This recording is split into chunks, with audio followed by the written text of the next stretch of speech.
Pemirsa, belakangan publik dihebohkan dengan ditemukannya produk perawatan kulit atau kosmetik berbahaya di kalangan masyarakat dengan menjanjikan khasiat yang cepat.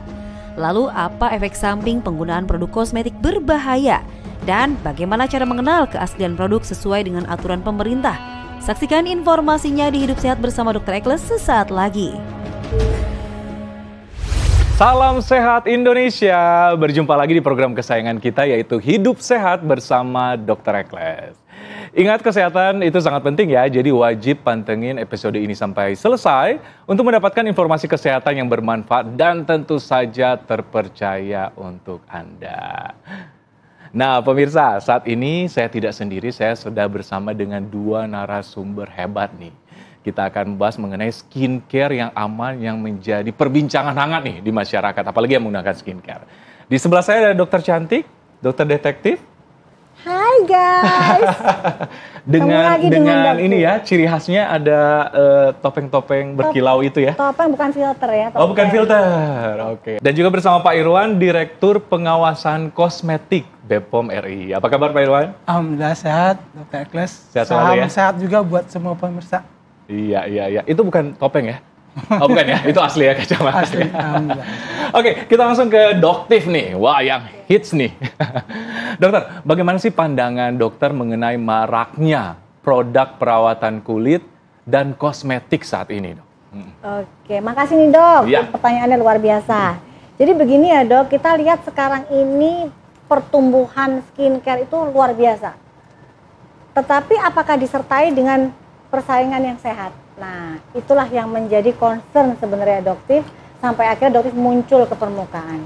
Akhirnya muncullah Sosok seorang doktif. Memang kan sekarang memang industri beauty atau skincare atau kosmetik lagi marak-maraknya. Ini menjadi apa ya, suatu lifestyle ya, karena banyak sekali yang menggunakannya. Nah, ke Pak Irwan nih, dari BPOM nih Pak.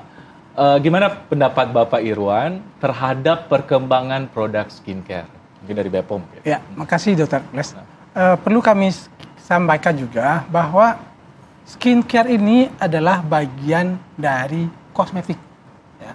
Nah, kalau tadi sebutkan doktif itu lagi hits. Yeah. Nah, kami juga perlu sampaikan sekarang ini saat ini kosmetik juga lagi hits saat ini. Ya, gimana indikatornya? Kita bisa melihat dalam 5 tahun terakhir itu industri kosmetik tumbuh 50% ya. Sekitar 5 tahun yang lewat itu masih sekitar 600-700, sekarang sudah menjadi 1.200. Wow. Ya. Nilai jualnya, perdagangannya juga makin besar. Ada sekitar 130 triliun dari perdagangan kosmetik. Ya. Dan produk yang beredar juga banyak, sebanyak 250 ribuan yang beredar. Hanya memang perlu kami sampaikan bahwa pelanggaran di bidang kosmetik itu juga trennya meningkat. Ya, kita bisa melihat daerah rawan kosmetik di Indonesia itu ada 40%. Dan laporan pengaduan masyarakat terhadap produk ilegal terhadap kosmetik itu juga paling banyak, ada 52%. Wow. Jadi memang perlu lebih cerdas dalam ya? mengkonsumsi atau menggunakan kosmetik. Benar-benar. Nah, sebelum ke dokter detektif, ke Pak Irwan, bagaimana peran serta BPOM nih? Karena kan marak sekali nih skincare dalam mengawasi nih produk skincare atau kosmetik ini, Dok. Secara umum ada 2 peran Badan POM, Dr. Ekles ya. Pertama, bagaimana Badan POM bisa mengawal produk kosmetik yang beredar ini senantiasa memenuhi persyaratan keamanan, manfaat, dan mutu. Jadi kita mengawal agar produk ini memenuhi syarat. Ya. Yang kedua, tentu kita mendukung daya saing produk nasional. Ya, bagaimana kita mendukung industri kosmetik. Ini yang menjadi peran Badan POM. Kalau kedua-duanya milih seperti apa, tentu safety first ya, tentu keamanan yang menjadi prioritas kita. Prioritas ya, setuju banget. Karena kan kita mau sehat ya. Ya. Nah, ke Dok Tiff nih, Dok. Kenapa sih akhirnya muncul mereview ataupun membongkar kadang-kadang ada yang status overclaim dan sebagainya. Kenapa ada latar belakang gimana tuh, Dok? Ada rasa gatal mungkin ya.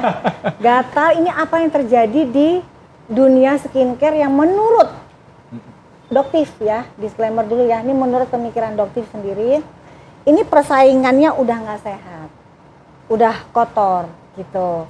Jadi kenapa? Salah satunya pada saat Dok Tiff mulai masuk di dunia per-tiktokan, misalnya platform tersebut ya.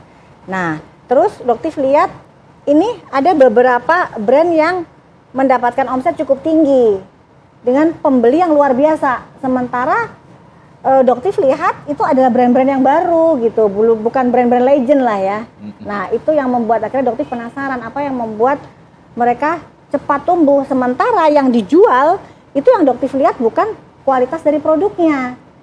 Kan kalau dokter lihat mungkin kita sering lihat di TV iklan itu kan produk yang dijual. Nah, ini di platform ini yang dijual adalah gaya hidup atau yang kita sebut dengan flexing. Nah, flexing ini yang semakin berkembang, keluar banyak diikuti oleh anak-anak muda, para pengusaha skincare yang baru. Nah, inilah yang akhirnya membuat Dok Tiff jadi gemes gitu lihat apa sih. Gitu.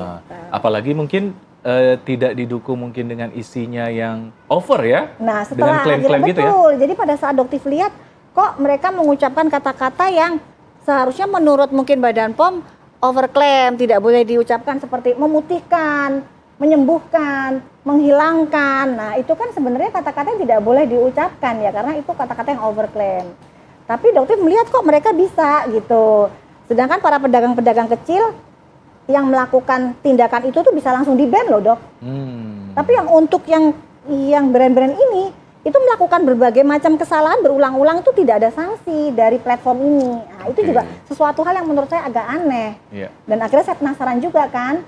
Nah, akhirnya saya beli dan itulah akhirnya saya menguji.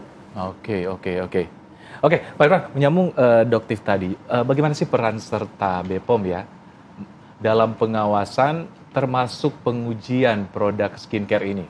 Ya. Tapi jangan dijawab dulu Pak Irwan. Oke, pemirsa penasaran? Saksikan saat lagi tetap bersama kami di Hidup Sehat bersama Dr. Ekles.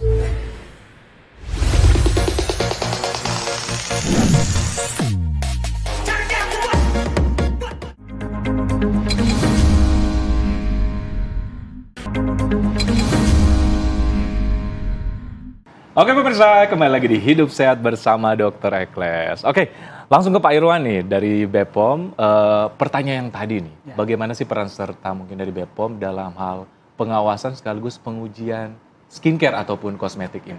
Kalau di dunia ini ada sepasang-sepasang ya Dok ya? Ya, pengawasan juga ada sepasang ya. Jadi ada pengawasan pre-market dan pengawasan post-market. Jadi pengawasan pre-market itu sebelum produk diedarkan. Jadi untuk produk kosmetik itu harus dinotifikasi dulu produknya. Kemudian pabriknya harus mendapat sertifikat CPKB dulu. Kalau produknya impor harus mendapat surat keterangan impor dulu. Jadi dapat SKI. Nah, setelah dia beredar, produk itu beredar, maka masuklah ke dalam ranah pengawasan post-market. Nah, dalam ranah pengawasan post-market, produk ini kita sampling, maksudnya kita beli ya Dok ya, kemudian kita uji. Kemudian sarananya, pabriknya, retailnya, distributornya kita periksa. Ya. Kemudian iklannya kita evaluasi sesuai apa tidak. Ya. Kemudian juga kita lihat apakah ada efek samping, ada kejadian tidak diinginkan. Nah, itu yang dilakukan dalam hal pengawasan post-market. Khusus untuk pengujian, kami perlu sampaikan ada dua juga nih yang perlu diperhatikan. Satu, sampelnya valid apa tidak. Ya. Kedua, pengujiannya valid apa tidak. Valid ini memang dari yang mempunyai izin edar. Mereka yang bertanggung jawab terhadap produk ini. Jadi kami harus melakukan sampling dari yang bertanggung jawab terhadap produk ini. Ya. Kemudian kami lakukan pengujian. pengujian juga harus valid. Validnya dari apa? Validnya dari laboratorium Badan POM. Karena laboratorium Badan POM lah yang nanti mempunyai kewenangan memberikan sanksi terhadap produk itu. Penegakan sanksi itu berdasarkan dari laboratorium Badan POM. Dan kami juga melakukan validasi terhadap hasil pengujian itu. Jadi kalau hasil pengujiannya satu menyatakan tidak memenuhi syarat, kita akan validasi untuk penguji berikutnya. Jadi itu kita yakin bahwa terhadap produk yang tidak memenuhi syarat yang ada di peredaran ini, kita yakin bahwa kita memberikan sanksi yang memang sudah sesuai dengan keadaan. Seperti itu yang kami lakukan. Nah, Kak Doktif, melihat kondisi masyarakat di Indonesia saat ini, seperti mungkin Doktif bilang tadi kan banyak tergiur dengan produk-produk yang memberikan hasil yang dengan cepat atau instan. Nah, bagaimana pendapat Doktif soal ini?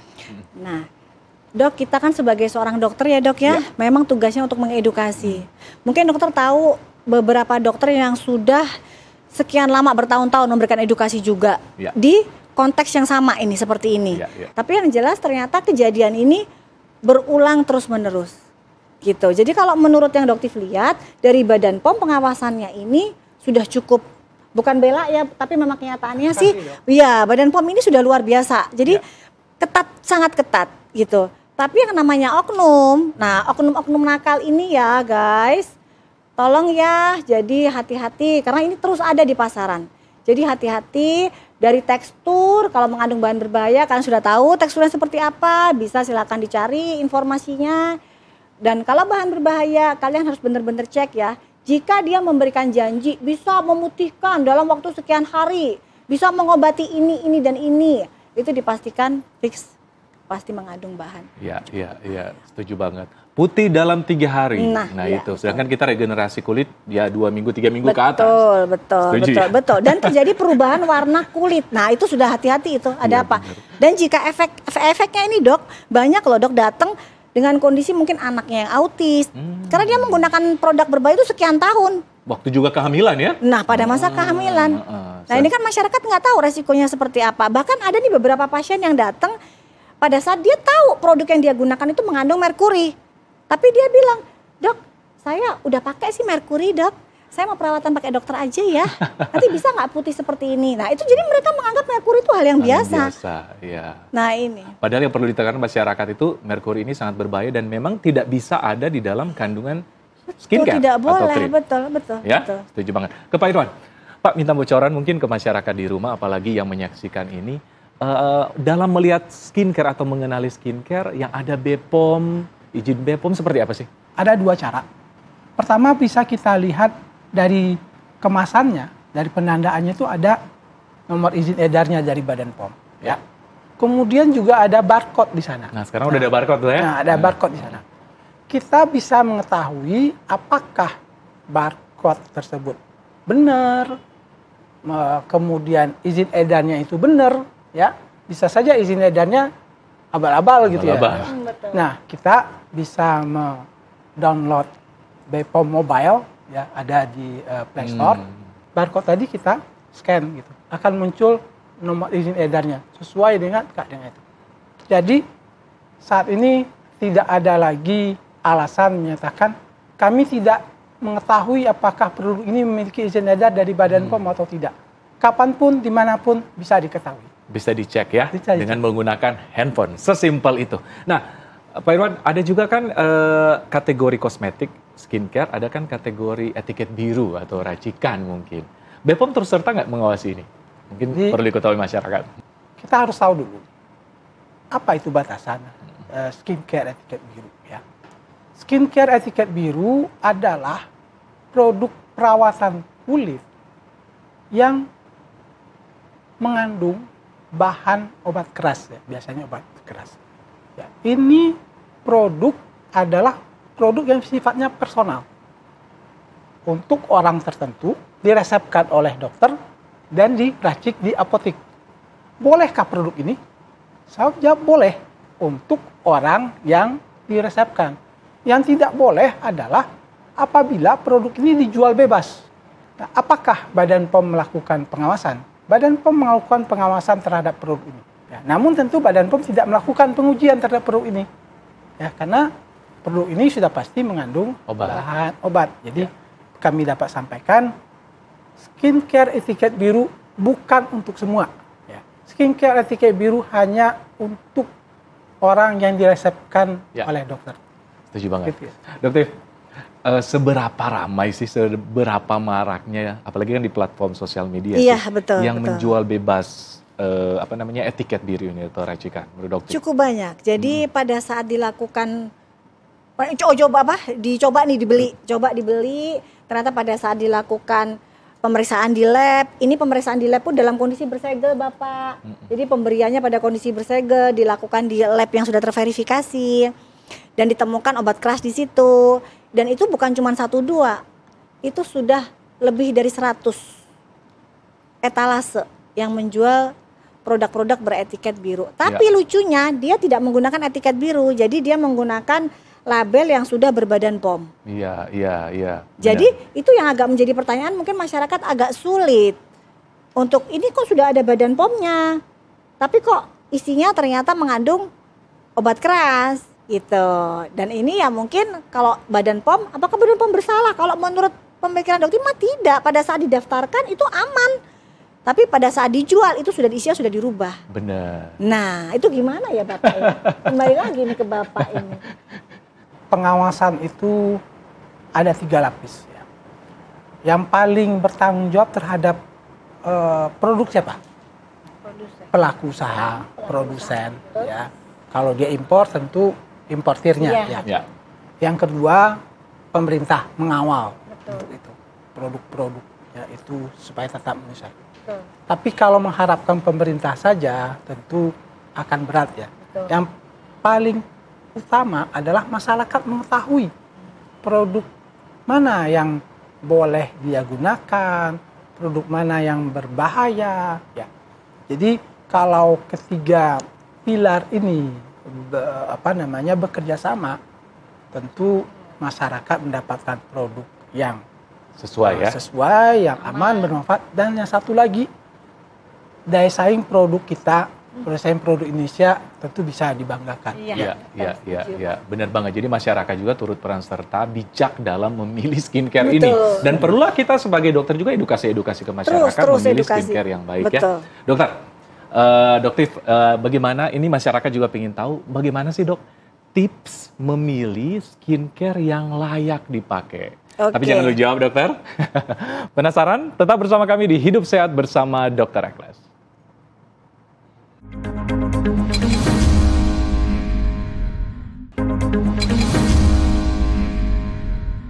Oke pemirsa, kembali lagi di Hidup Sehat bersama Dr. Ekles. Masih dengan 2 narasumber yang hebat-hebat nih, dan mungkin ini banyak menjadi pertanyaan masyarakat di rumah ini. Terakhir nih Pak Irwan, himbauan kepada masyarakat, apalagi pengguna skincare nih. Bagaimana sih kita dalam memilih skincare yang bijak dan tepat? Makasih Dr. Ekles. Pemirsa, untuk kita memilih suatu produk kosmetik termasuk skincare yang dapat digunakan, kita harus cek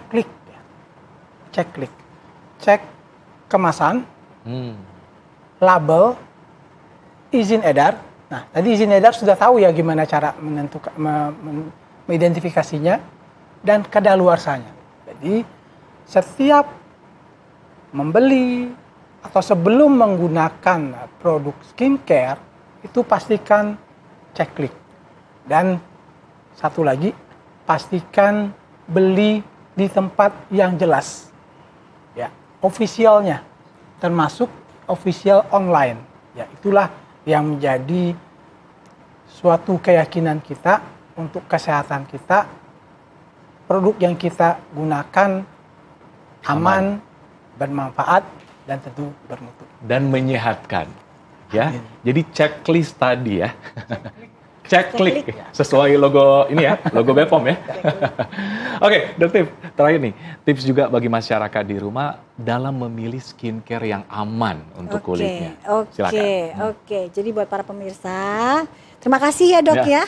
Terima kasih banyak. Buat pemirsa, saya sarankan nih, dokter saranin nih, setiap mau beli skincare, cek klik dulu ya. Cek nomor NA-nya. Udah ada, betul. Jadi kalau misalnya kita cek NA akan keluar tuh nama produknya. Nah, itu kalian bisa cek sama enggak antara nomor NA dengan nama produk yang didaftarkan. Nomor NA dengan nama produk itu wajib sama ya Bapak ya. Ya. Nah, yang kedua jangan lagi termakan dengan FOMO. Marketing, terutama marketing yang flexing atau marketing yang menjanjikan hasil cepat instan dalam waktu singkat ya. Jadi be smart. Yang ketiga, mungkin untuk mendapatkan pengobatan atau krim etiket biru, Dok. Ya. Ini wajib untuk konsultasi ke dokter, mendatangi klinik kecantikan yang sudah memiliki izin, bertemu dengan dokter, konsultasi langsung, mendapatkan resep dan baru bisa mendapatkan krem etiket biru. Iya. Bukan Saya dengan tambahin, di Dok. Jangan beli di online. Iya, jangan beli di online ya, atau pakai voucher ya Bapak ya. Pakai voucher nggak boleh loh. Karena voucher bukan dokter ya. Ini sekarang voucher sudah mulai beredar ya, nggak boleh ini ya Dok ya. Iya. Jadi nggak boleh pakai voucher, langsung konsultasi ke dokter. Setuju banget. Memang menjadi pengetahuan bagi masyarakat di rumah ya, bahwa bijaklah dalam memilih skincare. Kita kan mau sehat ya, termasuk kulit kita mau sehat, mau cantik, mau ganteng. Seperti sudah dikatakan Pak Irwan, Doktif, dalam memilih skincare yang tepat untuk kita. Dan selalu bedakan antara mana yang kosmetik atau skincare yang ada BPOM-nya yang dijual bebas dan mana yang namanya racikan atau etiket biru atau kategori obat. Karena harus melalui konsultasi dokter dan harus ada resep dokter. Nah itulah bedanya ya. Oke, terima kasih Pak Irwan. Informasinya sangat bermanfaat. Doktif terus mengedukasi ya. Terus tetap semangat. Terus pakai topeng berarti ya? Oh terus, ini memang begini. Jadi Memang gitu ya? ya perjuangannya yang menyemangati saya topeng ini. Topeng ini, oke. Saya selalu Doktif ya. Thank you. Oke, pemirsa, tidak terasa setengah jam kita sudah bersama Anda. Semoga apa yang kami sajikan di episode kali ini bermanfaat untuk Anda. Tetap saksikan Hidup Sehat bersama Dr. Ekles setiap Jumat untuk mendapatkan informasi kesehatan yang bermanfaat dan tentu saja terpercaya untuk Anda. Setiap Jumat jam 9.30 di TV One.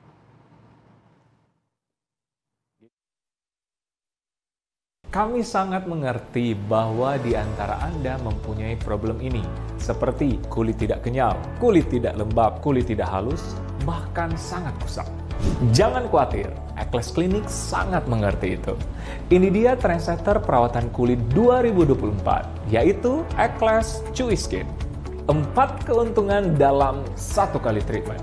Membuat wajah kamu kenyal, lembab, halus, dan instant glowing dalam sekali treatment.